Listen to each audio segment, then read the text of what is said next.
احيانا يمارس عمله باقصى بس درجات الاحترافيه حقوق الانسان دون عدوان على حقوق الانسان وحرياته. حلو.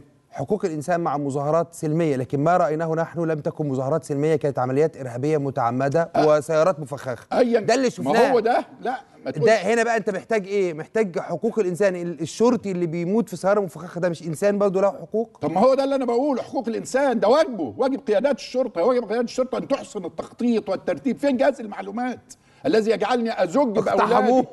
فين جهاز المعلومات الذي يجعلني ازج؟ سقط في 25 يناير. احنا ما بنتكلمش على 25 يناير، طب احنا بنتكلم على دلوقتي الكارثه اللي احنا فيها دلوقتي. فين اجهزه المعلومات اللي تجعلني احافظ على اولادي؟ هو شطاره ان انا ازج باولادي بدون جهاز معلومات من ابناء الجيش وابناء الشرطه ليموتوا من الارهاب والمجرمين؟